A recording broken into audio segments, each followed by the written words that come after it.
Shalom Aleichem. My name is Joey, and you have reached the Yoke Messiah YouTube channel. Thank you so much for coming.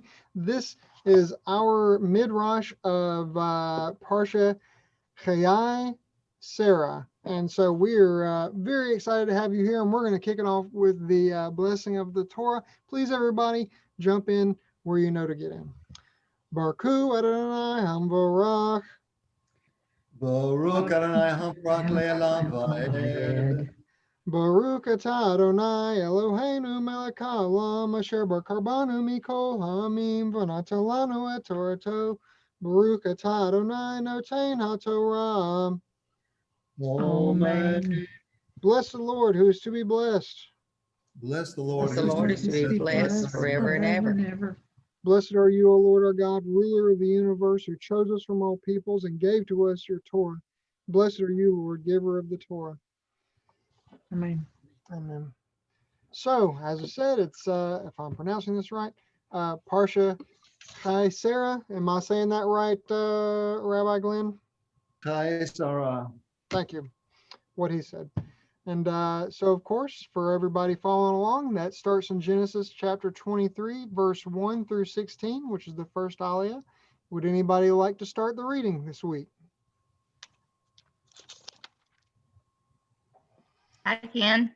Okay, go for it. All right. Sarah lived to be 127 years old. These were the years of Sarah's life.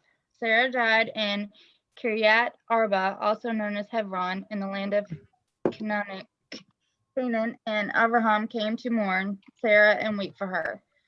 Then he got up from his dead one and said to the sons of Het, I am a foreigner living as an alien with you. Let me have a burial site with you so that I can bury my dead wife. The sons of Het answered Abraham, Listen to us, my lord. You are a prince of God among us, so choose any of our tombs to bury your dead. Not one of us would refuse you his tomb for burying your dead. Abraham got up, bowed before the people of the land, the sons of Het, and spoke with them. If it is your desire to help me bury my dead, then listen to me. Ask Ephron, the son of Zochar, to give me the cave of Machpelah, which he owns, the one at the end of his field. He should sell it to me in your presence at its full value. Then I will have a burial site of my own. Ephron the Hittite was sitting among the sons of Het, and he gave Abraham his answer in the presence of the sons of Het, who belonged to the ruling council of the city. No, my lord, listen to me. I'm giving you the field with its cave. I'm giving it to you.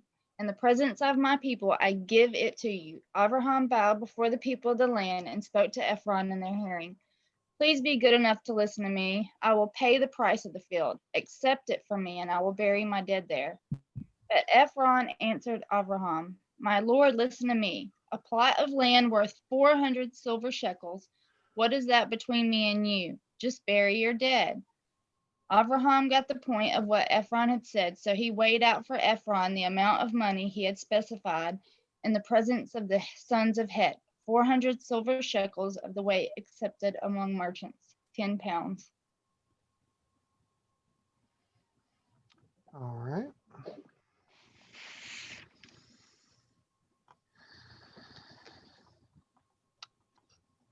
So, seeing that all these folks lived together and were familiar, and Abraham settled there, and it sounds like they may have even had a friendship amongst all of them, as was said. Knowing that we're not supposed to mix business with pleasure, how do y'all feel about him paying the price, or should he have accepted that thing from Ephron?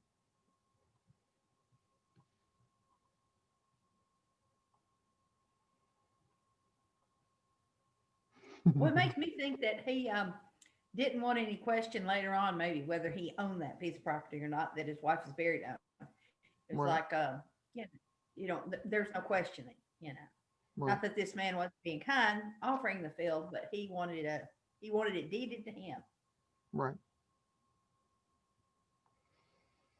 But I do think that the other person was being genuine.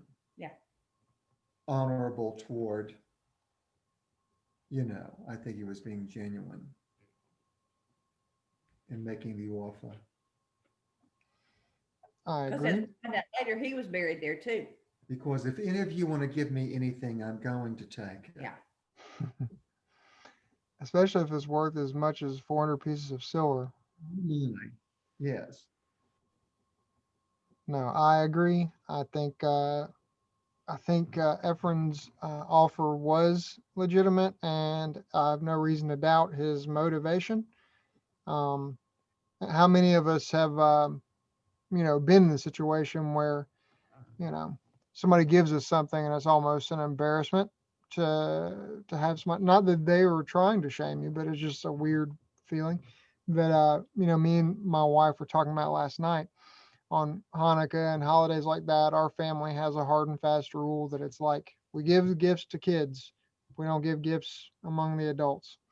Uh, you know, uh, so one, not to be a burden amongst the adults, and just to make sure that it's when gifts are given, it's for the kids, and and I confessed to her while we were sitting talking about this last night. I said, I'm almost always uncomfortable in group gift giving situations, and I'm not sure why that is. I'm so much more comfortable being the giver than I am the receiver when it comes to a gift giving scenario. And I'm not sure why that is. Do you think that's something wrong with our psychology? Because she agreed with me as well.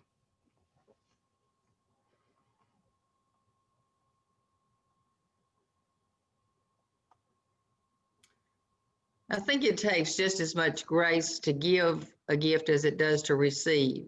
And that is something we learn, though, that the giving and receiving can be a blessing for both people. For You're blessed to give, but the other person's also blessed when they can give. So Right, right. And when I give, I never do it with the intention of making someone feel uncomfortable, you know. and no strings attached.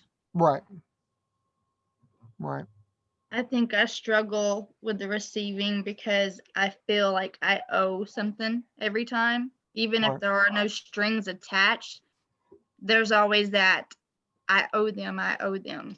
right.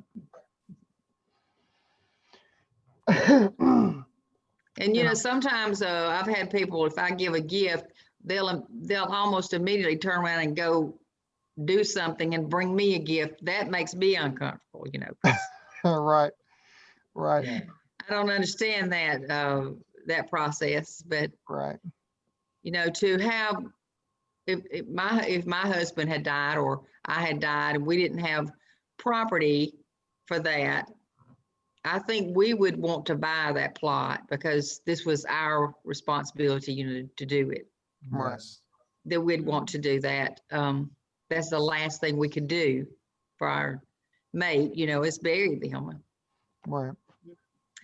And Makes really, sense. truthfully, I guess Abraham owned the land anyway. God had given him the land, right? Right. Mm-hmm. Right. Right. He could have said that, but he was always so kind, he never would have said that. But Right. I believe that my heart would have wanted to bury my husband, and Right. purchase the spot for that. And it also alludes to the idea that even though he knew that was ultimately going to be his land, and that he did not reveal that in that time, he did not lord that over the inhabitants of the land. So Right. Just because you know a thing doesn't necessarily mean you're supposed to share a thing. It depends Right. on, as my wife always likes to say, to read the room, before you share a thing. Wise woman. That is good. I just let her tell me whatever it is I'm supposed to do. But he always bowed down to the people. I thought that was so interesting in that reading, that he always bowed down, before the people. Right. Something else. Such humility.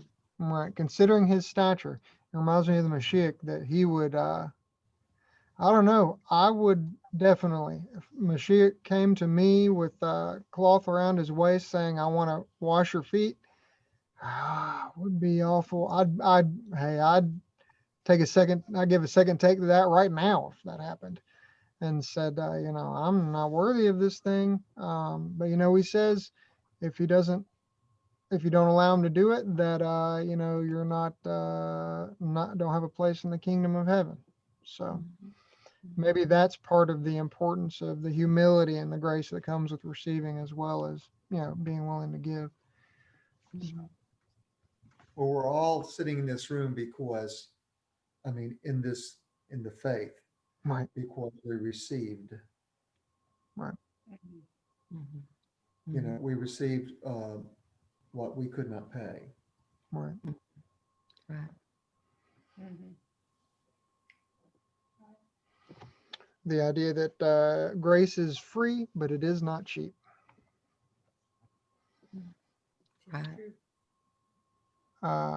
Would anybody like to read Aliyah 2, or did anybody have any more thoughts regarding Aliyah 1 before we move forward? Oh, Yeah. I'll do it then. So Genesis chapter 23, verses 17 through 24, verse 9. So the field of Ephron, which was in Machpelah, facing Mamre, was established as Abraham's possession. This included the field and the cave that was in it, and all the trees that were in the field, which were within its border around. It was to Abraham as a possession before the eyes of the sons of Het, in the presence of all who had come within the gate of his city. And afterwards Abraham buried Sarah his wife in the cave of the field of Machpelah, facing Mamre, which is in Hebron, in the land of Canaan. And the field and the cave within it were established to Abraham as burial property purchased from the sons of Het. Chapter 24. And Abraham was old, advanced in days, and the Lord had blessed Abraham with everything. And Abraham said to his servant, the elder of his house, who ruled over all that was his, please place your hand under my thigh, and I will adjure you by the Lord, the God of heaven and the God of earth, that you will not take a wife for my son from the daughters of the Canaanites, in whose midst I dwell. But you shall go to my land and to my birthplace, and you shall take a wife for my son Isaac. And the servant said to him, perhaps the woman will not wish to come back to this land. Shall I return your son to the land from which you came? And Abraham said to him, beware lest you return my son back there. The Lord God of the heavens, who took me from my father's house and from the land of my birth, and who spoke about me, and who swore to me, saying, to your seed I will give this land, he will send his angel before you, and you shall take a wife for my son from there. And if the woman will not wish to go after you, you will be absolved of this, my oath. Only do not return my son back there. And the servant placed his hand under the thigh of Abraham, his master, and he swore to him concerning this matter.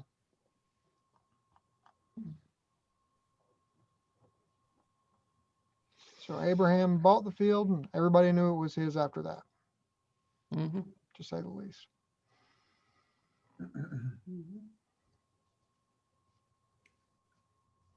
It's so this part always speaks to me so much about finding good people all over. He sent his servant to find a wife for his son from a place of questionable maybe integrity. And we certainly see some funny business going on at the time of the daughter coming back with the servant to Isaac, which we will read in a little bit. But the idea that you can find good people in places of questionable intent and integrity, and they can be pulled out of that place and brought close to Hashem and close to his inheritance. But that we as God's people should make a point to not set up our homes and our houses, be unequally yoked, both with the peoples and with the uh, um, participants of our own homes and immediate lives. We should be careful of those people that we bind ourselves to, because Isaac cannot go back and live in that place. He is adjured not to. So I thought that was very interesting. And of course, we see with his son the trouble that he comes across when his son goes there for his wife, and he ends up getting hung up in a 15-year contract that, you know, is questionable in that order.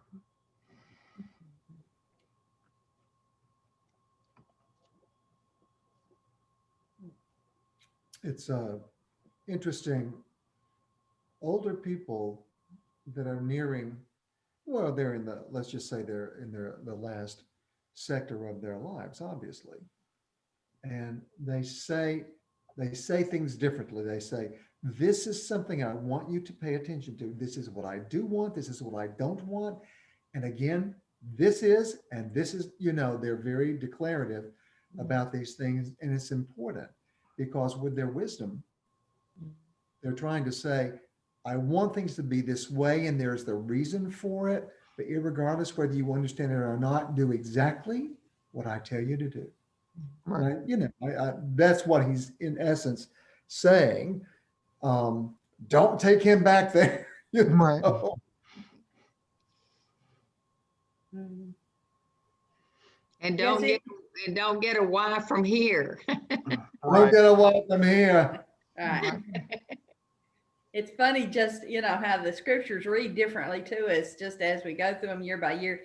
But as we go through them as, mature adults, Mhm. it does look different. And we understand a little bit more about what Abraham did and said the things he did. Because not that we were as old as Abraham, of course, but that we were, we can kind of see his perspective. Mhm. Somebody reading this that's 25 years old, they're not going to understand his No. perspective. No. Right. Right. They might even think it's, why are you asking me to do this? I think you're short-sighted, Dad, to ask me to do it like that, Right. You should really want to do blah, blah, blah. There's a reason. That's just like God. Mhm. There are times in my life when he would say, don't say anything, no matter what. Mhm. Say nothing. And tomorrow, say nothing. And no matter what happens, say nothing. He's trying to tell me something that will benefit me in the long run. And boy, when I have obeyed, it's a put your knee to the floor to say, thank you, God. You kept me from some sure trouble. Right. Yeah. Mm. I was meditating on that today, that I think that this probably isn't true for everybody, but it's definitely been true for me and my makeup and mentality, that the path to a righteous, joyful, peace-filled life for me is never clearer than when I'm saying nothing. Because I have such an anybody that knows me, and many people probably watching know, I have a awful propensity for um, A getting temper? frustrated and saying a thing that I will almost immediately regret the moment that it comes out of my mouth. And that the road to a righteous and peaceful life for me is paved almost exclusively in silence. Mhm. So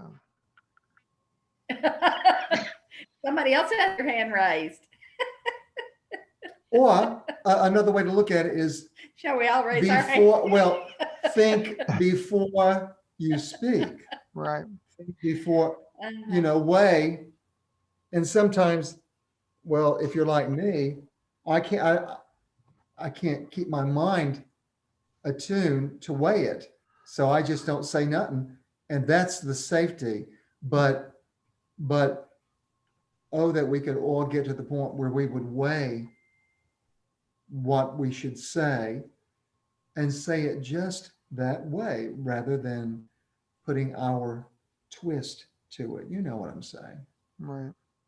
But I think you do very well, Joey. Well, you're too kind. I have a lot of editing tools at my disposal on this service. Right. Yeah. But no, that's the one good thing I can say about social media, is when it shows you on Facebook the memories of the things that you've said, done, and participated and posted in the past. And I look back over those things, the further back I read, the more I'm like, what a dimbo. Why did I say this? Or why did I post this? Or, you know, that how can I be almost a completely different person in so many aspects of my life just 10 years removed? You only get so many sets of 10 on this rock that that I've made already so many needful changes. I'm sorry, Becky. I feel like you were going to say something. Oh, no. Oh, no. He was practicing. I was thinking about the time I had to put myself in timeout for about 2 months. Just, I think I remember that. uh-huh. We probably talked about it. I just had to go down. You know, who can tame the tongue, you know? You know, And it's, True. And my brother and I both say we learned from a master. Oh my goodness. So Right. did Bridget. But Well, I always have admired people that were able to do that, and you would see them in conflict situations, and they were very patient and very meaningful and purposeful with their demeanor. You could tell that they were in the moment, and their demeanor was such, but they were very careful not to say. And I've always admired that, you know. Yeah. I've always appreciated somebody that can select their words correctly. Yes. yeah. You know, instead Yeah. of just having, you know, Robert can do what that. they say. Right. That's My Can a husband Robert gift. do that? That's a gift. He's really a perfect man right there. He's a wonderful listener. Uh-huh. And he's There probably was slow a to speak. there was a time, there was an incident in his career life. He was probably 30, early 30s. And it was pretty brutal. Hmm. He came home and came in the living room and just asked me to turn all the lights off and just let him be alone. Mhm. I never heard any sounds, and he was in here for the longest kind of time. Mhm. So eventually, I came in to check on him, and I just knelt down beside him in the chair, and his face was just, tears had just soaked his face. You could just feel them. He never said any words. Hmm. And he got up and walked away from that. And as Glenn said, what God did for him in that situation, nobody could have done. Right. He never said a word. He opened not his mouth, I'm telling you, not anything. And he's just lived like that with us. And, so we respect it. None of us can do it.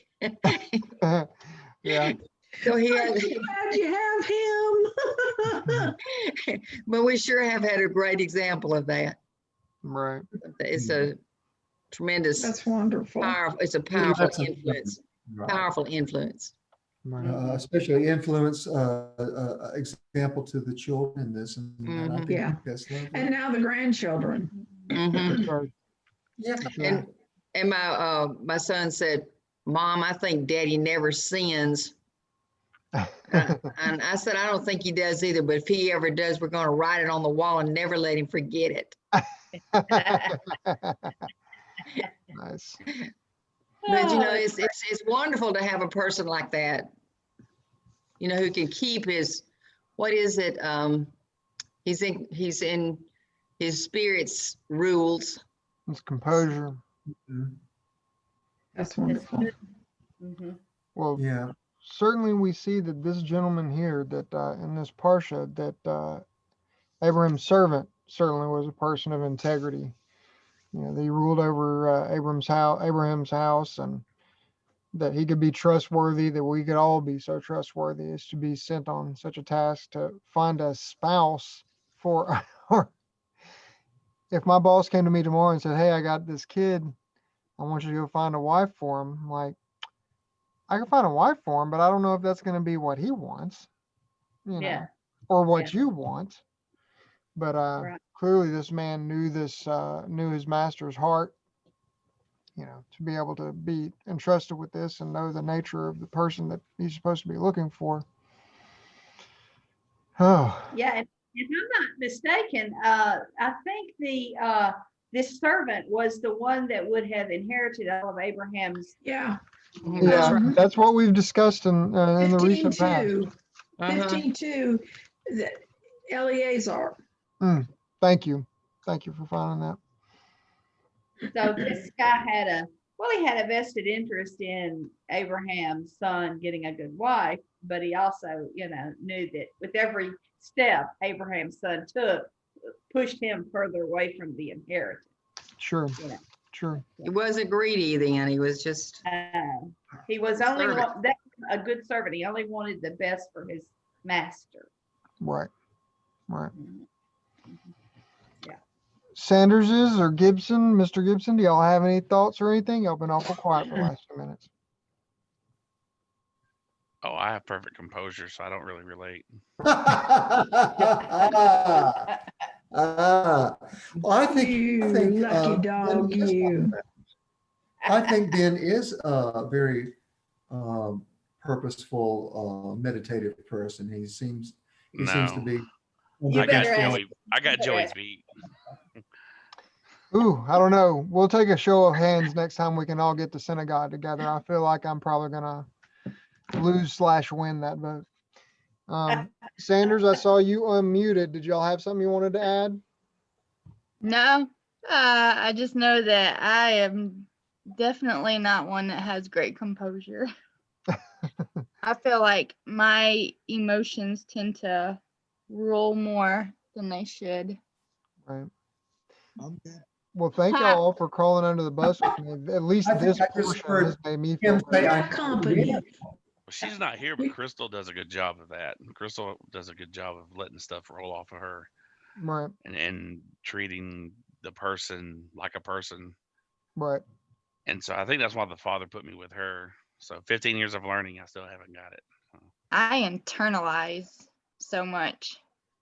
So I may not pop off at somebody, but it'll sit there and it'll just eat on me for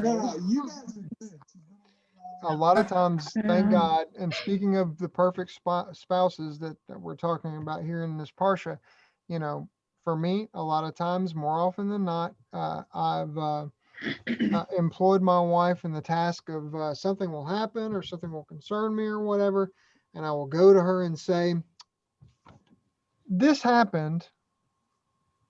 Am I crazy? Should I feel this way about it? Is that valid, or am I missing something or a point of view? And God moves so mightily in her that she will, many times, she'll say, well, you know, your feelings are valid because your feelings, and that makes them valid. But have you considered X, Y, and Z? And and many times it's like it'll bring clarity and begin to, you know, ratchet me down about things. And the last few times that I've not done that, I've suffered mightily and have been through therapy and counseling for them. So I'm tired of spending that money. So I'm just going to go to my wife and be like, what is this? Well, unfortunately, well, or fortunately, it depends on the situation. I only have my brother, and we have the same personality. Because Bridget will tell me, are we talking about you, or are we talking about Rob? Him. Nice. That's funny. Thankfully, I do not have that relationship. I have an opposer, which is what I needed, because I don't really need any help getting fired up. So would anybody like to read Aliyah 3?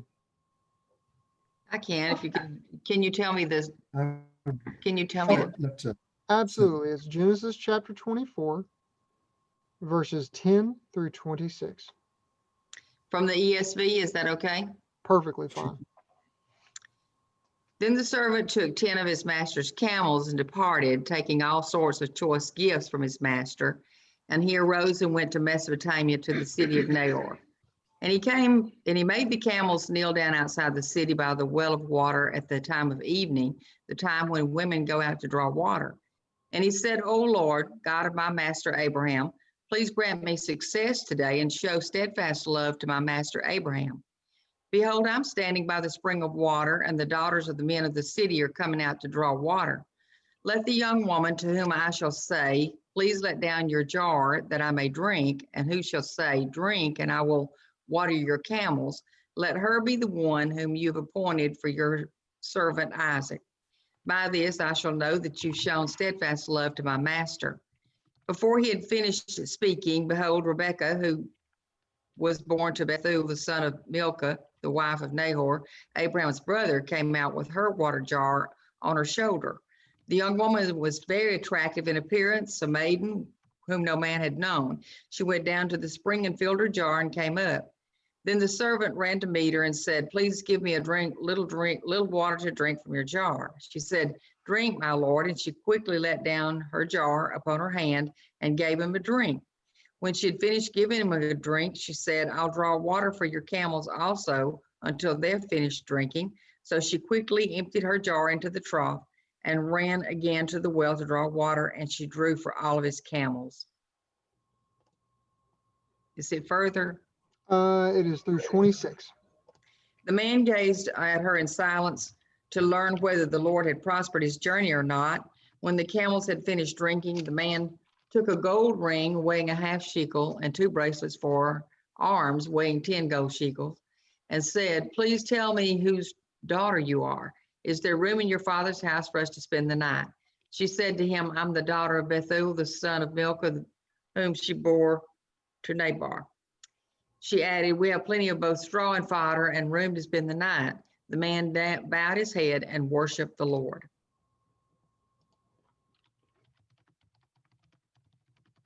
Fine. Let me ask you this, Cynthia.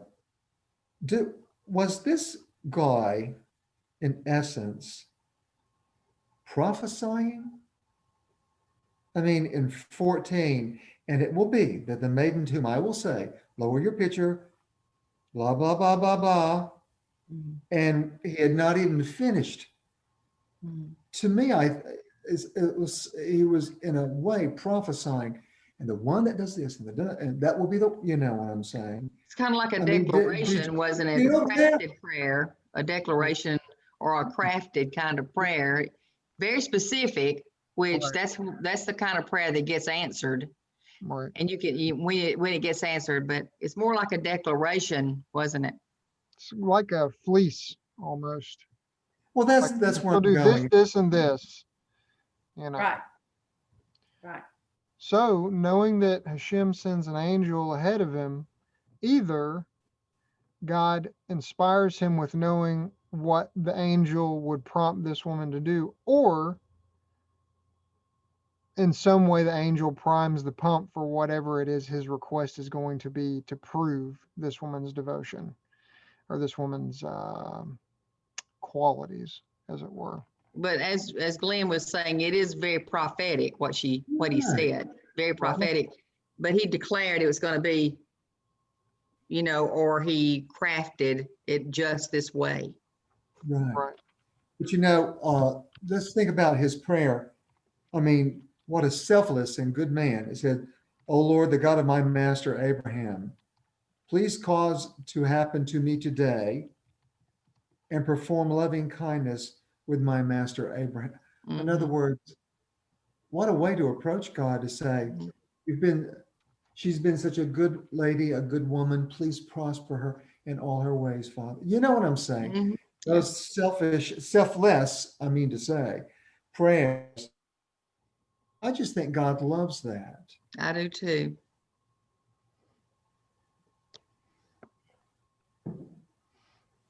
Okay, so this man has 10 camels, and they are burdened with rich stuff, as they say in the Goonies, and a straight line distance between Canaan and Haran, or as it were, Ur of the Chaldees, is roughly 979 miles, give or take. So this man traveled that far with that many camels. Now, surely he had to stop somewhere in between to let those camels drink water. So we don't know if the tank was on empty when he got there. But a typical camel can drink 53 gallons of water in 3 minutes. So that is, if the camel's water tank was on empty when they arrived, it could have been a total of, what is that, 530 gallons of water she would have had to fetch to water those camels to back to fullness. That is a heck of a tote. That is a heck of a woman. Right, Of a woman. right, right. So anyways, and that's not counting whatever the servant's going to drink. So anyways, I thought that was of interest. Let's see. That's just unbelievable that a woman could do that. That's unbelievable that a human could do that. Yeah. Yeah. Let's see. And so she gives him water, then she fetches the water into the trowel. And verse 21, the man was astonished at her, standing silent, waiting to know whether the Lord had caused his way to prosper or not. And this is while she was in the midst of watering his camels. And then when the camels finished drinking, I guess he felt good about it because he took the golden nose ring and the bracelets, etc. You know, and I guess gave them to her at that time. You know, 'cause sometimes we're like that when we get an answer to prayer. We think, already? I mean, you know, it's just like that. Right. It seemed too easy. Just as a technical notation, as a matter of halakha, in verse 12 it said, and the servant says, "O Lord, the God of my master Abraham, please cause to happen for me today," etc. Today. Right. The idea is that there is halakha that says that we should pray in the merit and the name of our teachers, of the great ones who have come before us, not as a matter of calling on the names of the dead or whatever like that, or ancestral worship, but just to invoke those names of people who have had a close relationship with Hashem. And even so much so that the Messiah tells us to do that regards to himself. He says, whatever you pray and ask in my name, this thing the Father will do for you. So this is not a new invention or contrivance. This is something that's existed since before the time of Abraham, clearly. Let's see. And always faith is now. So in verse 12, when he said, grant me success today, faith is now, you know, it's now. Now Right. faith is. Right. Absolutely. So as this man saw all these good things, he kneeled himself and prostrated himself to the Lord. So this woman must have found, what is her perspective? She helps this man. He gives her some jewelry and then lays down and prays right there before they even go to stay at her house. So very interesting. The game is afoot, as they say. And shows sorry? that she had a real humble spirit and a spirit of hospitality.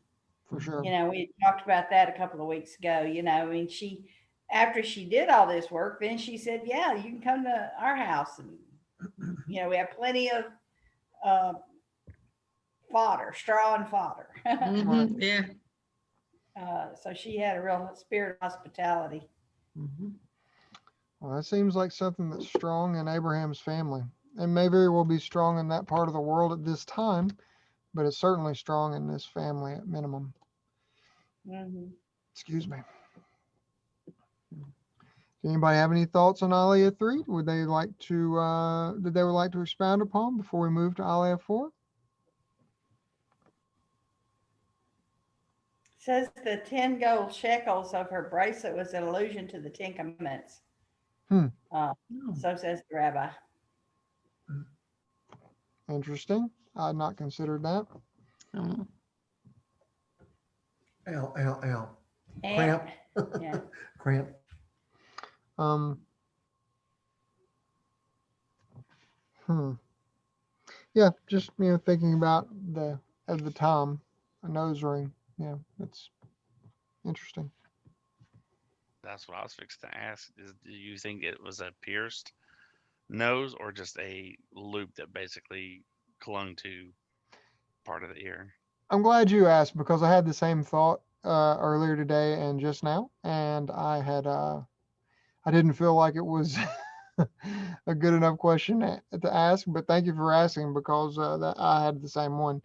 I don't know. In those days, maybe she had a nose ring and he replaces it with this one, or it's just one of those like we see today where people wear them. They're just slip on, slip off. Um,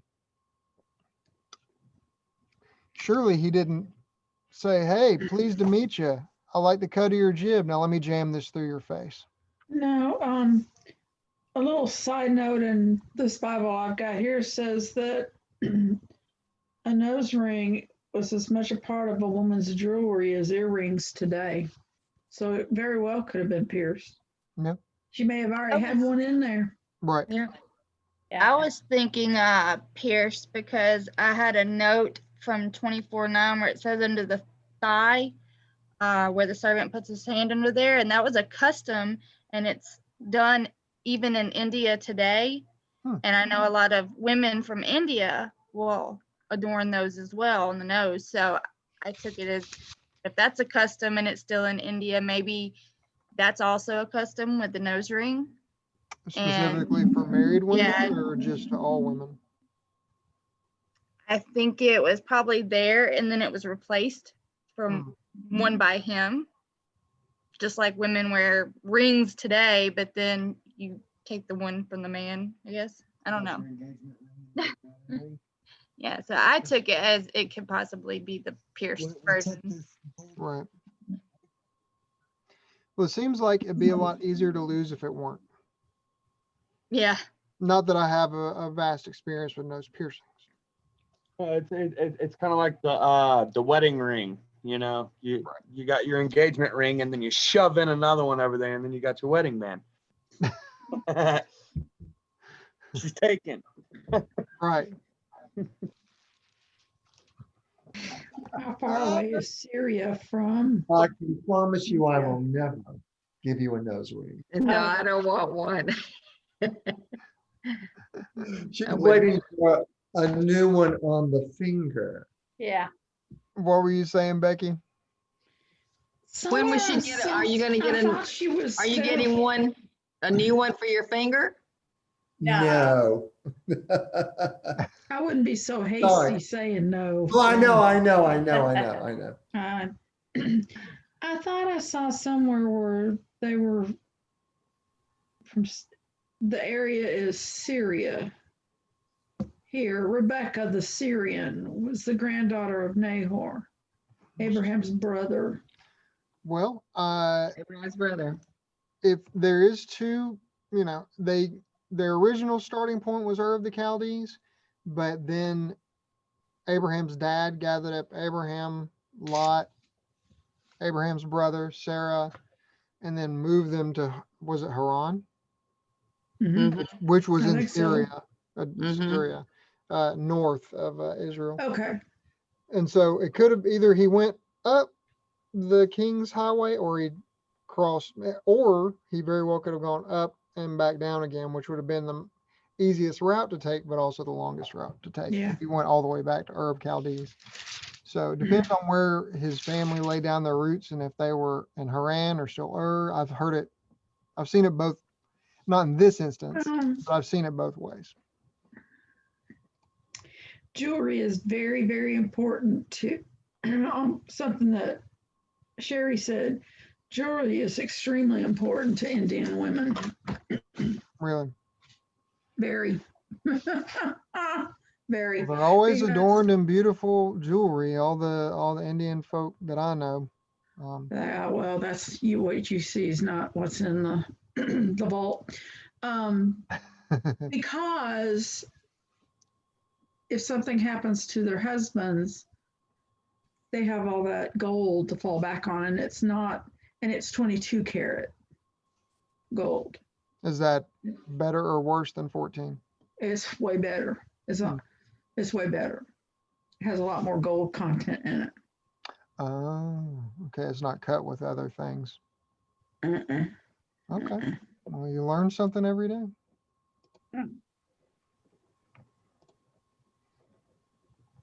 I have an Indian friend with some absolutely fabulous jewelry. Cool.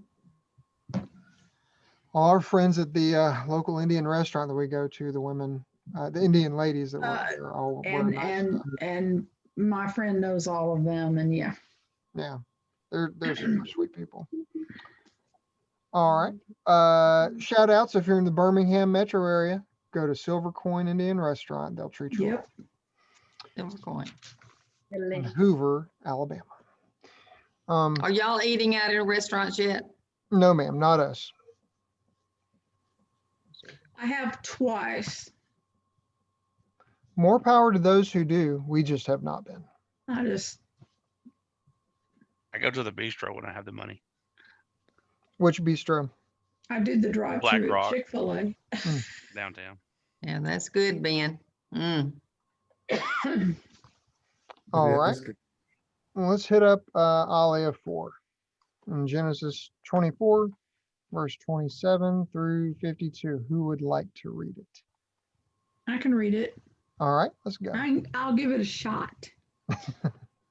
And he said, "Blessed is the Lord, the God of my master Abraham, who has not forsaken his loving kindness and his truth from my master. As for me, the Lord led me on the road to the house of my master's kinsman, and the maiden ran and she told her mother's house what had happened. Now Rebekah had a brother whose name was Laban, and Laban ran to the house to the man outside to the fountain. And it came to pass when he saw the nose ring and the bracelets on his sister's hands, and when he heard the words of his sister Rebekah saying, 'So did the man speak to me?' that he came to the man, and behold, he was standing over the camels at the fountain. And he said, 'Come, you who are blessed of the Lord, why should you stand outside when I've cleared the house and a place for the camels?' So the man came to the house and unmuzzled the camels, and he gave straw and fodder to the camels, and water to wash his feet and the feet of the men who were with him. And food was set before him to eat, but he said, 'I will not eat until I have spoken my words.' And he said, 'Speak.' And he said, 'I am Abraham's servant. And the Lord blessed my master exceedingly, and he became great, and he gave him sheep and cattle, silver and gold, manservants and maidservants, camels and donkeys. And Sarah, my master's wife, bore a son to my master after she had become old, and he gave him all that he possesses. And my master adjured me, saying, You shall not take a wife for my son from the daughters of the Canaanites in whose land I dwell. Instead, you must go to my father's house and to my family and take a wife for my son.' And I said to my master, Perhaps the woman will not follow me. And he said to me, The Lord, before whom I walked, will send his angel with you and make your way prosper, and you shall take a wife for my son from my family and from my father's house. You will then be absolved from my oath when you come to my family, and if they do not give her to you, you will be absolved from my oath.' So I came today to the fountain, and I said, O Lord, God of my master Abraham, if you desire to prosper my way upon which I am doing, behold, I am standing by the water fountain. When a maiden comes out to draw water, I will say to her, Please give me a little water to drink from your pitcher. And if she will say to me, You too may drink, and I will also draw water for your camels, she is the woman whom the Lord has designated for my master's son. I had not yet finished speaking thus in my heart, and behold, Rebekah came out with her pitcher on her shoulder. And she went down to the fountain and drew water. And I said to her, Please give me to drink. And she hastened and lowered her pitcher from upon her And she said, drink, and I will also water your camels. So I drank, and she also watered the camels. And I asked her, and I said, whose daughter are you? And she replied, the daughter of Bethuel, the son of Nahor, whom Milcah bore to him. And I placed the nose ring on her nose and the bracelets on her hands. And I kneeled and prostrated myself to the Lord, and I blessed the Lord, the God of my master Abraham, who led me on the true path to take the daughter of my master's brother for his son. And now, if you will do loving kindness and truth with my master, tell me. If not, tell me, and I will turn to the right or to the left. And Laban and Bethuel answered and said, the matter has emanated from the Lord. We cannot speak to you either bad or good. Behold, Rebekah is before you. Take her and go. Let her be a wife for your master's son, as the Lord has spoken. Now it came to pass, when Abraham's servant heard their words, that he prostrated himself on the ground to the Lord.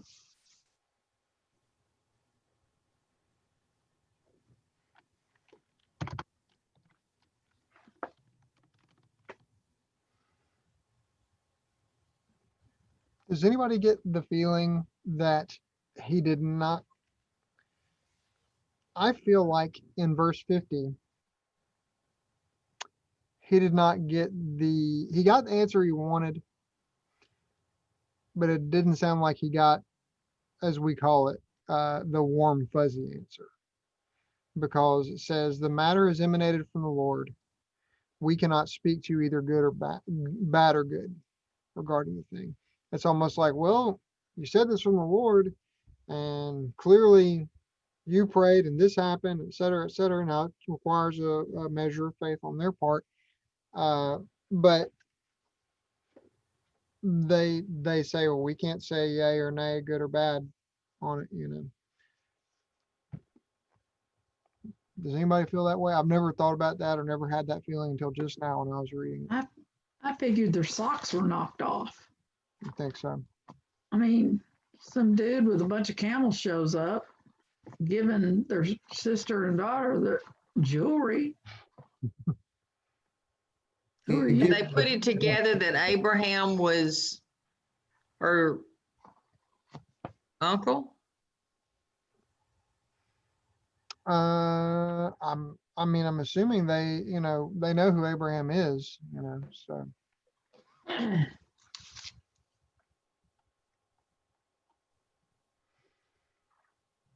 Were they just going to leave it up to her, you think? Well, they definitely ask her in the next Parsha. They ask because they're kind of hemming and hawing about letting them go or keeping her there for a little while longer, et cetera, et cetera. And then because the servant presses the issue, they ask her, and she's like, I'll go now. Okay. Rebecca was the daughter of Abraham's nephew, Okay. Bethuel. Abraham's nephew. So that's her uncle, her great uncle. Right. Okay. Okay. If I understand that right. The nephew would. So, Okay. is this going to be the same Laban from the future story with Jacob? Yeah. Yeah. It's my understanding that it is. So it's like, I don't know, it's almost like they see in 30, it came to pass when, and I'm sure it reached to me, Laban is the guy who sees the nose ring and the bracelets. And then he's like, oh, hey, why are you out here when I've cleared the house and I placed your camels? Why are you outside? I just see those like little Disney cartoons, like, oh, hey, why are you out here? And when I get, like, he senses this money and this wealth that that this person has, and it's very overly whatever. And right. And I could be reading completely wrong. But then if this is the same Laban who basically, messes, Jacob over later, and then in the next chapter, like you said, they're gonna, oh yeah, take her. But then he tries to, well, let her stay here for 10 days. Like he wants the money, or the wealth or whatever, but not necessarily wanting to do his end of the bargain. Right. Yeah, there's Laban, to me, is a very shifty character. Maybe not to everybody, but definitely to me. And having read the body of these passages regarding him and future instances as well in the past, he strikes me as a little bit of an opportunist. Yeah. You know Greedy. Hashem is in this situation, in my opinion, and almost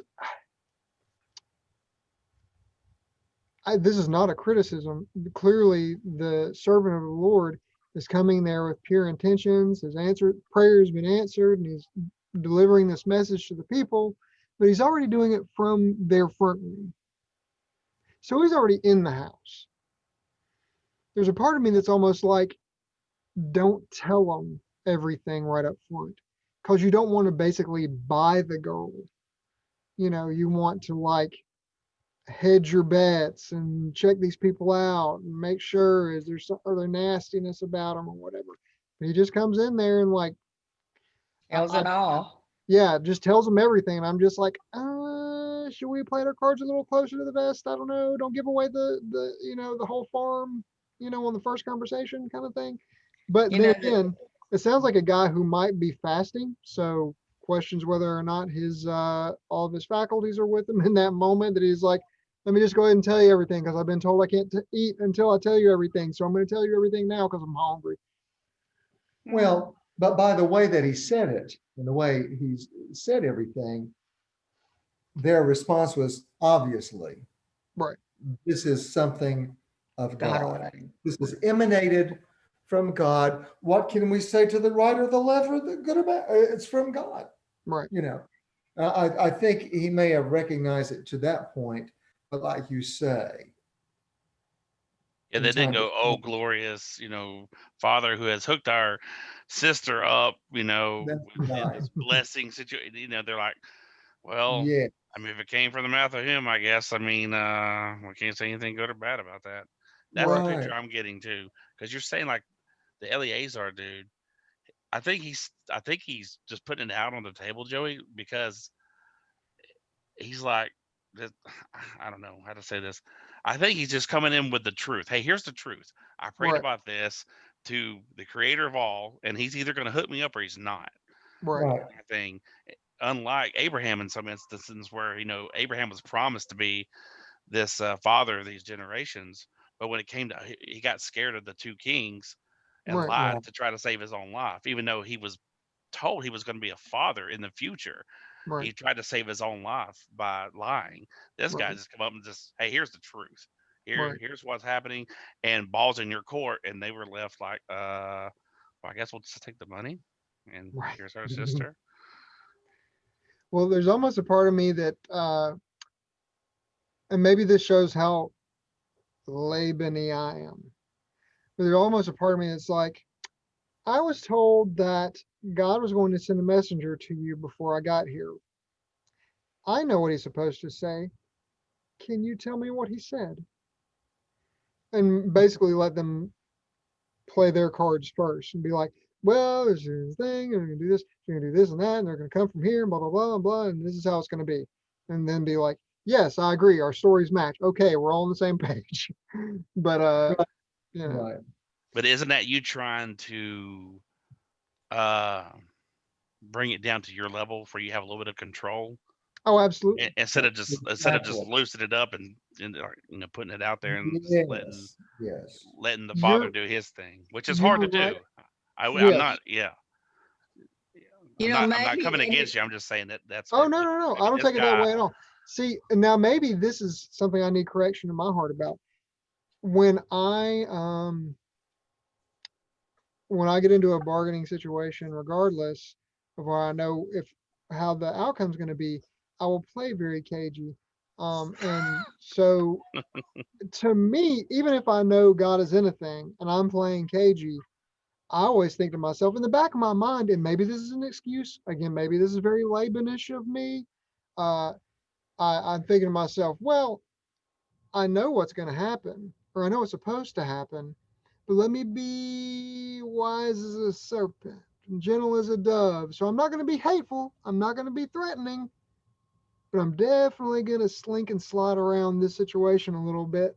You know, I'm a play it real cagey, and maybe that's something very wrong with me in my thoughts, but No, that's just I disagree. I disagree. I think sometimes in being as the word's not crafty, shrewd. right. I think sometimes in being shrewd, uh, there's something to it. It's all about the agenda. Are Right. you trying to hurt somebody? Are you trying to ensure that everything goes the way it needs to go? You know Right. what I'm saying? You ever bought a car? Right. So my point is, uh, uh, I think it's when the agenda, is a part of that. But I also agree that sometimes it's very refreshing just to be able to say, blah, blah, blah, blah, blah, blah, and humble yourself into the situation. And if it all comes tumbling down, it comes tumbling down. But Right. to be very, very honest and open and see what God will do, that also Right. is a good thing. You just have to, what is the situation presenting itself to you, at the moment? Right. And there is something to be said for just being like, here it is. This is the deal. Take it or leave it. Right. But Mhm. when there's so much money involved, I'm just like, oh, don't tell them everything yet. Anyways, Well, that's they could have been saying, well, maybe we need to hold our cards a little close to us because what if he were to change his mind? right. Yeah. Yeah. But what if This- he tries she to? was she was married of marriage age. She was needing to find that suitable match, but Right. they might have been saying, well, let's don't yak this away. I mean, this is a good thing here. Right. Right. So And let's just also, no, I'm don't do sorry, go too ahead. much let's don't do too much talking about it because this is a good thing. And it was kind of, I don't know if it was greedy or not, but they were certainly had to be happy about what they were hearing. Right. She was going to be well taken care of. Right. And there's an assumption here that we at least know that Laban has many flock, or if that's the right word. Sorry, I'm not a country person. I'm a city mouse. He has lots of sheep. So maybe in this world, in this idea, he is already very rich. So maybe it's not even a matter of being trying to like come in and, you know, I'm going to bowl over these country folk with all this rich stuff and take their daughter away. It's like when you got two people of equal means, maybe, Yeah. and say, hey, look, I know we're Bedouins, and y'all may look down on that. Abraham being a Bedouin, uh, he doesn't have a place to stay, but he has much stuff. I know y'all have a place to stay, and maybe much stuff as well. So maybe it's almost a thing of like, look, I know y'all haven't heard from us in a while. Uh, he may not have a home address, but he has lots of stuff, and maybe he feels like, you never know, maybe he's trying to prove Abraham's Abraham and his son's worthiness of having this girl. So maybe that's Yeah. the flip side of it. Yeah. Well, it seems to me that whereas Rebecca is fallen, into a gold mine here, pretty Right. much. She won't be having to water any more camels. No, she won't. No. But I think Laban says, yeah. But then seeing his personality later on in the scriptures, he's also looking, oh, that's great for Rebecca, but what's in it for me? Right. I think he's always looking for what's in it for him. Right. I read that Rashi note on that today, and it said it called Laban wicked Mhm. in this scripture. He jumped in and started to answer before his father did. Right. And Rashi says that was a wicked thing to do. Well, Right. and But not to trigger probably any. for the reason that Bridget said. I think he was ruthless. The reason is, what is it? It's either I think it's in one of the Godfather films where they're talking about a deal being made, and they said, well, this is a good deal to be made, but may we also dip our beaks in and get them a little drink from this deal as well. I think that's the Godfather. It might have been Goodfellas. Excuse me. Somebody correct me in the comments who knows this quote. But anyways, yeah. I mean, not to trigger any of us who are people of not color on this. We're all very light-skinned people so far, and even the Sanders and the Benjamins, Benjamin Gibson. But hey, what can I say? They named people after observing them for the first week or so of their life in the ancient world. The most outstanding thing about this guy was that he was white, because Laban means white. So clearly he's either a person that comes from a dark people that's an albino, or he's just a person that's very light skinned generally, but not an albino. So not that that has anything to do necessarily with his character, but just an interesting footnote. Mhm. Hmm. Did I know that? Yeah. I didn't either. That's good to know. Right. So it's at least evidence that the ancient world was probably much darker than those of us conversating on this Zoom chat right now. Just for interesting footnotes sake. Would anybody like to do Aliyah 5? Or read Aliyah 5? Sorry. All right, Did you want let's hear it. Okay. Genesis 20, chapter 24, verse 53. And the servant took out silver articles and golden articles and garments, and he gave them to Rebekah, and he gave delicacies to her brother and her mother. And they ate and drank, he and the men who were with him, and they lodged. And they arose in the morning, and he said, Send me away to my master. And her brother and her mother said, Let the maiden stay with us a year or 10 months. Afterwards she will go. And he said to them, Do not delay me, since the Lord has made my way prosper. Send me away, and I will go to my master. And they said, Let us call the maiden and ask her. And they said, and they summoned Rebekah, and they said to her, Will you go with this man? And she said, I will go. So they sent away Rebekah, their sister, and her nurse, and Abraham's servant, and his men. And they blessed Rebekah and said to her, Our sister, may you become thousands of myriads, and may your seed inherit the cities of the enemies. And Rebekah and her maidens arose and rode on the camels, and they followed the man. And the servant took Rebekah and left. Now Isaac was on his way, coming from Beer Lachai Lachai Roi, and he dwelt in the land of the south. And Isaac went forth to pray in the field towards the evening. And he lifted his eyes and saw and beheld camels were approaching. This is when the music starts. And Rebekah lifted her eyes and saw Isaac, and she let herself down from the camel. And she said to the servant, Who is that man walking in the field toward us? And the servant said, He is my master. And she took the veil and covered herself. And the servant told Isaac all the things that he had done. And Isaac brought her to the tent of Sarah his mother, and he took Rebekah, and she became his wife, and he loved her. And Isaac was comforted for the loss of his mother. Oh, I love a good story. Well, just to back it up to the beginning of the part, sorry, Alia, it's not years, it is days. At least that's the way that it is written in the original Hebrew that I'm looking at now.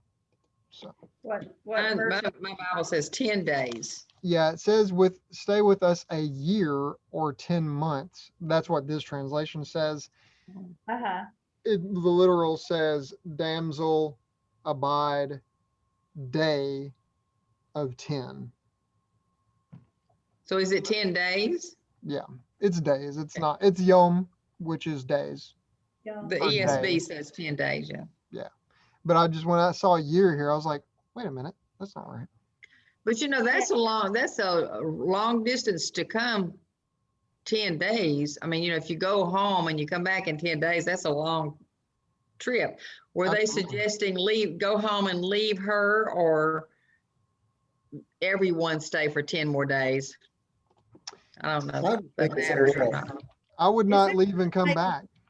No, I Yeah. wouldn't either. I mean, it's what Laban tried to pull on, or he did pull on Jacob later, right? Just staying Yes. longer. Yeah. Yeah, oh, that, mm, Right. This is his, what do you call it? His MO. MO, MO. delay. Yeah, and the switcheroo. you know? Right. Mm. Strings. If they Uh-huh. had stayed that 10 days, there's no telling what would have happened, right? Right, Yeah. yeah. But He they might, did it. he might have tried to slick a little bit more out of the process. Yeah. Mm-hmm. Mm-hmm. Well, they were eating good, while that all this stuff that he had brought, and maybe he's wanting to get all the goodie out of their Yeah, trip as right. he could. Or something. Right. He was definitely looking out for himself right here. For sure. That's the way it reads to me, anyways. And it didn't take Rebecca too long to say, yeah, I'll go. Like it didn't say, and then she sat there and thought about it and Right. was No, really yeah. conflicted. And he's like, yeah, I'll go. Right. So it wasn't too much holding her there. Right. She knew Laban was the snake in her boot. Well, possibly because you had to do all the hard work. Yeah. Right. And Yeah. the agreement's been made. What more can be done good? The Mm-hmm. agreement's been made to prolong it. Nothing good can Right. come from it. Right. Right. And if you give a little bit, then they ask for a little bit more. And Yeah. habitual line mean- steppers, that's what we call them at our house. Somebody is a habitual line stepper. Well, and Eliezer is a servant. He has someone to answer to. Right. Right. Right. Mm-hmm. Right. Yeah. Plus, he doesn't really have, I don't think, too much negotiating power. He just there to get her. Yeah. You know. Yeah. Yeah. And he got her, And- so. And he got her, and he told the truth from beginning to end, and And Mhm. Abraham's Yeah, familiar with it. right. And Abraham's familiar with that journey. He already knows how long it's supposed to take and how long it's Right. supposed to get back. Maybe give or take a couple of days, if you have to regather supplies or whatever before you come back. So you have to, he knows. And he wanted to share the miracle of what took place. Right. Like, And then Eliezer met Isaac and filled him in, and they, went off together in the sunset here, but Abraham didn't know any of it, did he? At that point, Yeah. they didn't inform Abraham, did they? Doesn't sound like it. I mean, Isaac was, He they were was both- just there in the field, Mhm. but Yeah. it doesn't say that Eliezer didn't report back to Abraham and let him bring the woman. He took No. took her right to Isaac. Right. Mhm. Well, he was out there like a good boy, praying his evening prayers, and good things come to good folk that pray their prayers. So Bridget's funny. Who is that man walking down there? Get me off this camel. And into the tent. Cover my face. You can cut cover my face. Well, they weren't social distancing later, were they? They were not social distancing. No. Well, she was a looker, wasn't she? She was beautiful, wasn't she? This is what they said, that she was of what, a good appearance or whatever, in the third. He or was coming fourth, across that aliyah. field going, who is that? Who's that girl with those football player shoulders? Because she's been taking water. Hey, she can help me in the fields. Right. That's funny. Yeah. That's a good story. It is a good story. Much better than that. Is it not say in here somewhere where it said that Isaac wept when he saw her, or is that a different? I don't remember. No, it's not in there. Maybe it's some other some other story of the Torah where it says somebody saw their spouse to be or something and they wept aloud. Maybe that was Jacob. I can't Maybe. recall. I just always thought it was kind of a weird response on their part. Anyways, we'll get to that. We'll burn that bridge when we get to it. Would anybody like to read Aliyah 6, or do they have any more thoughts about the beginning of this lovely love story before we go there? I'll read the 6 when you're Okay. ready. Good. All right, Genesis 25, 1 through 11. All Save right. that for Glenn. And Abraham took another wife, and her name was Keturah, and she bore him Zimran, Jokshan, and Medan, and Midian, and Ishbak, and Shua. And Jokshan begot Sheba and Dedan, and the sons of Dedan were Ashurim, Letushim, and Leuim. And the sons of Midian were Ephah and Ephraim, Enoch, and Abidah, and Eldaah. And these were the sons of Keturah. And Abraham gave all that he possessed to Isaac. And the sons of Abraham's concubines, Abraham gave gifts, and he sent them away with his son, from his son Isaac, while he, Abraham, was still alive, eastward to the land of the east. And these are the days of the years of Abraham's life that he lived, 100 years and 70 years and 5 years. And Abraham expired and died in a good old age, old and satisfied, and he was gathered to his people. And Isaac and Ishmael, his sons, buried him in the cave of Machpelah, in the field of Ephron, the son of Zohar the Hittite, which faces Mamre. The field that Abraham had bought from the sons of Heth there, Abraham and his wife Sarah were buried. Now it came to pass after Abraham's death that God blessed his son Isaac, and Isaac dwelt near Be'er Lachai Roi.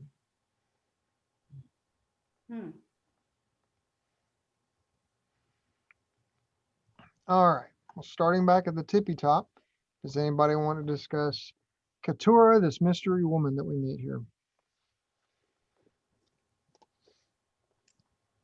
I know I and Mrs. Sanders have discussed it a couple of parshas ago. That she is Hagar. This is my belief. This is also that Rashi's belief. That The thing that Keturah is Hagar? right. That Hagar means the Ger, or the foreigner. That is a title, not a name. Oh, okay. Hagar is the Gentile, the I foreigner. love Shua. I love Shua. And that this Keturah, which apparently translates as beautiful, Rashi says is because her deeds were beautiful, because she remained faithful to Abraham even in their separation over the course of those years when she was reduced to servanthood to Sarah in the interim. And I read somewhere today that it was like 37 years before when she had Ishmael. Right. At this time, it had been 37 years, and she had never married anybody. She Right. kept herself true. That she had gone back to her Canaanite ways, maybe, or those. She had kind of gone back, but then she had a turnaround and stayed true to Abraham's God. Yeah. Let's see.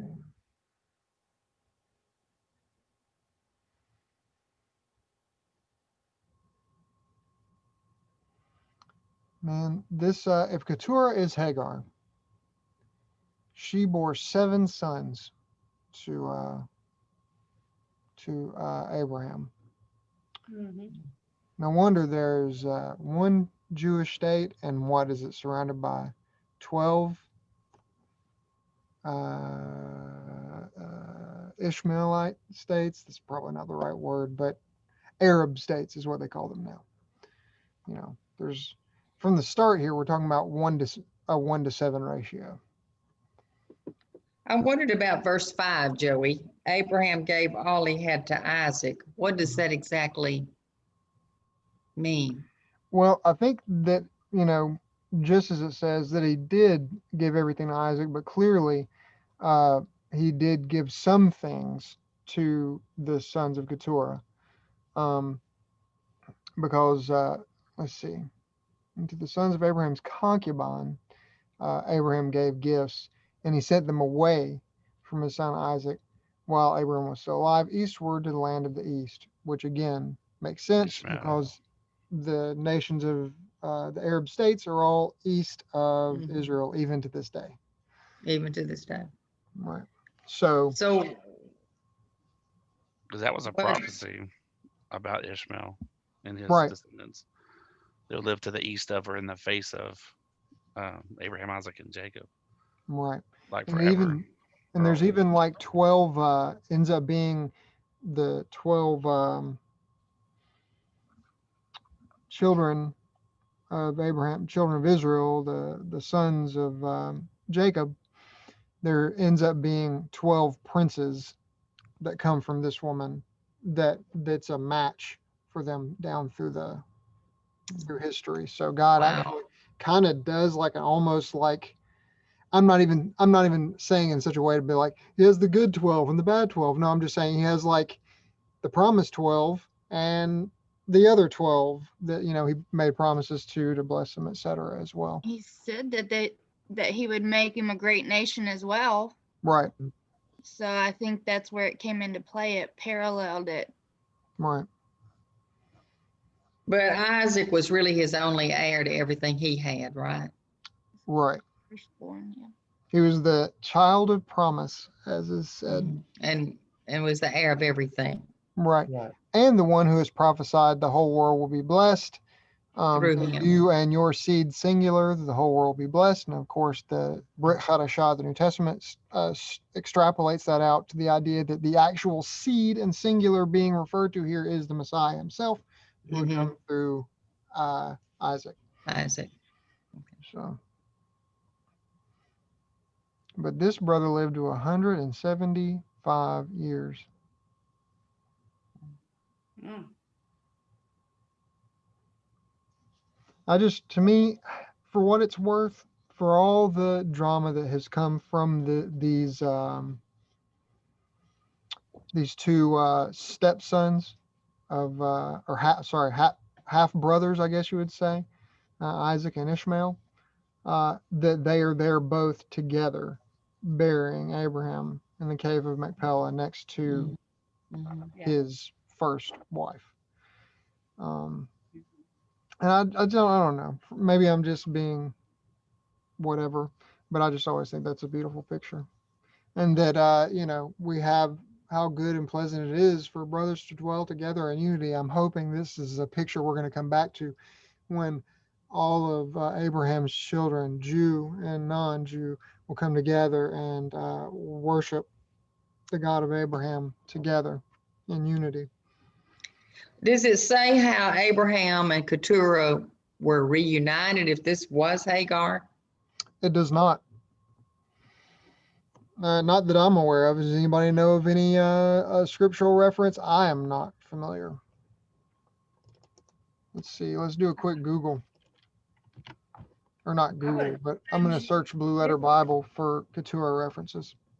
While he's doing that, in y'all's verse 6, does it say concubine singular or plural? Plural. Man, It mine. does say plural. In the original Hebrew, it's im. It ends with im, which means plural. So, in addition to Sarah and Hagar, and if it's a different person, Keturah, then he had more than those 2 or 3. It very well could. Let's see. 25. What do you say? What verse was that? 6. 6 concubines.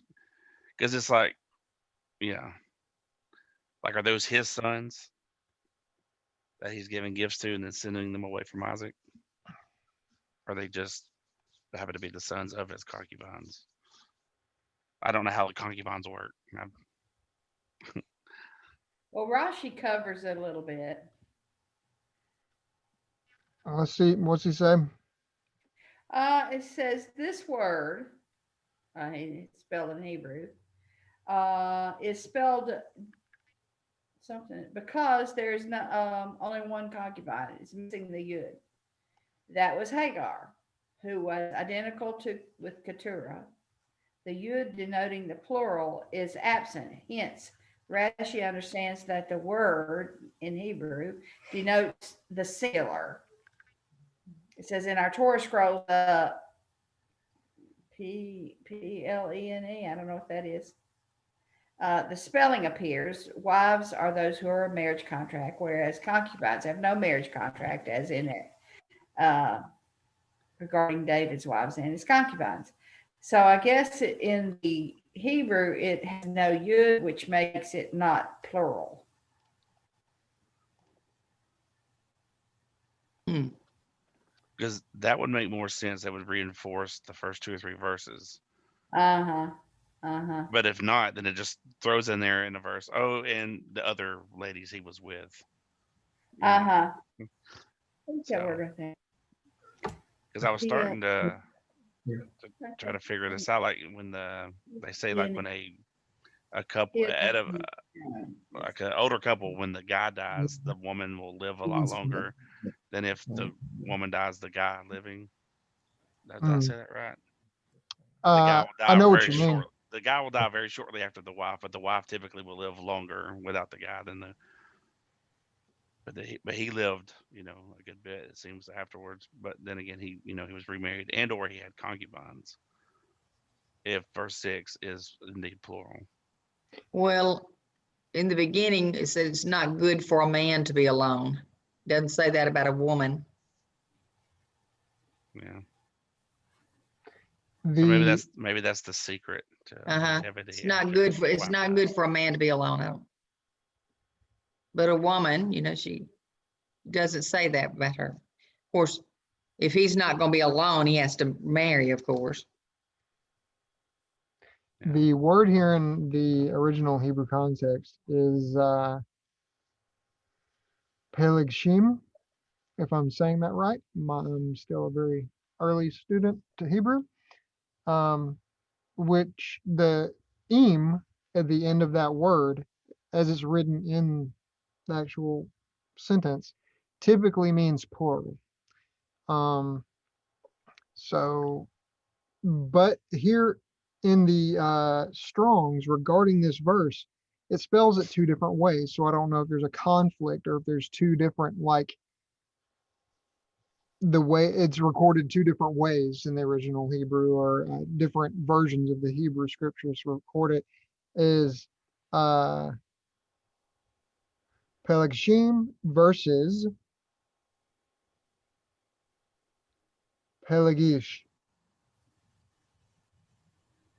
or Pelagesh, which would be the same word in singular. So I don't know if there's there's a conflict in regarding different codexes and how it's recorded in different versions of the Hebrew scriptures. Mm-hmm. So I can't speak to that. Mem at the end. Sorry?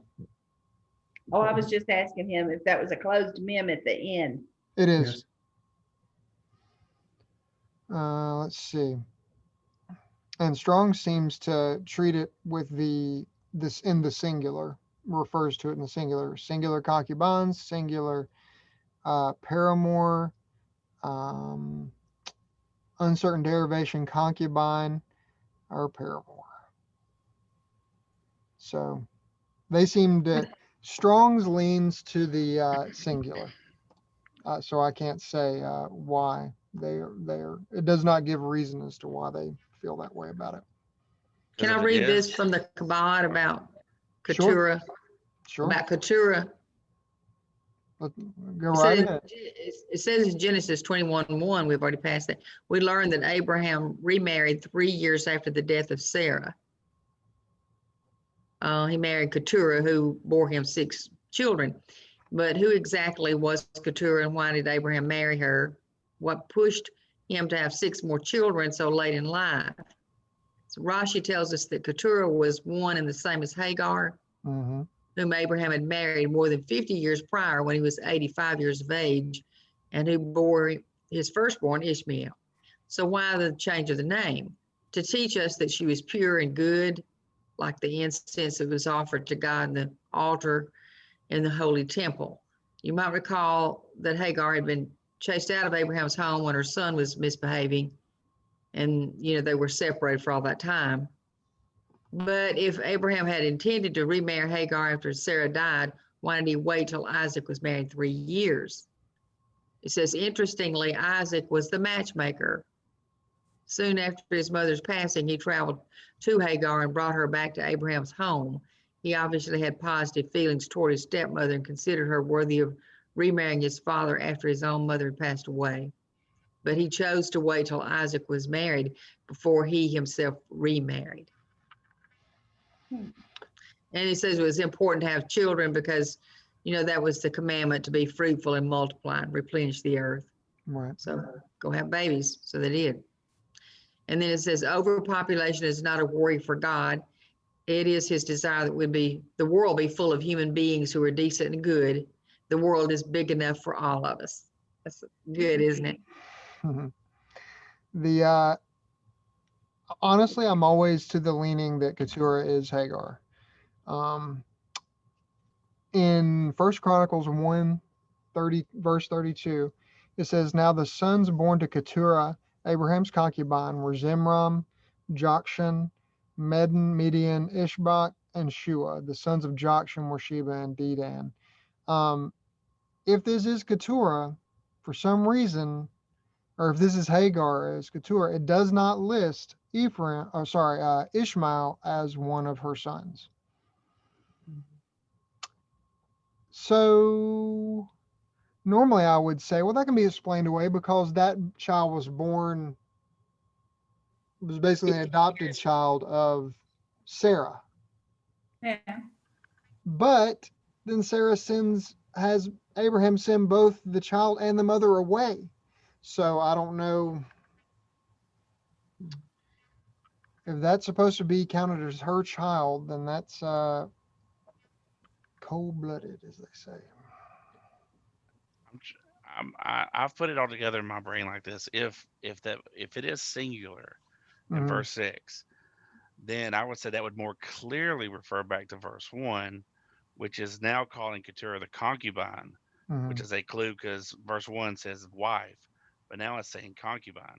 And then he's Right. doing the same thing that he did with the sons, with her first son, sending them off away from Isaac, Right. like a pattern. Right. If that is singular, that would point that out to me. That would make it more concrete to me. But again, I don't know anything about the Hebrew, so I just Right. have this English in front of me.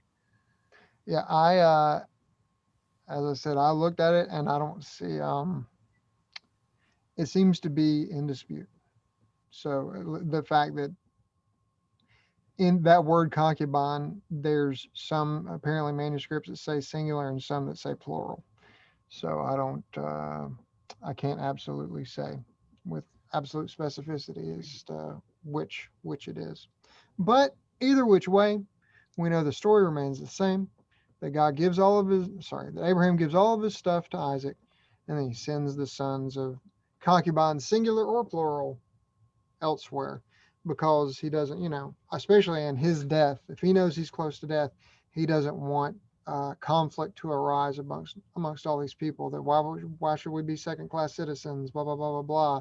Like he's not even the firstborn son, and the firstborn son's more like us. Like so, you start putting these ideas together, and while all of these boys uh, may be absolutely pure of heart and would never do a thing like that or suggest that thing, it only takes one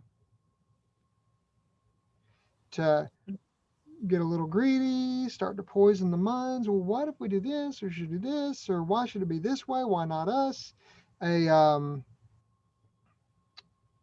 Who's the guy that wants to be a priest but he's not supposed to be in the desert?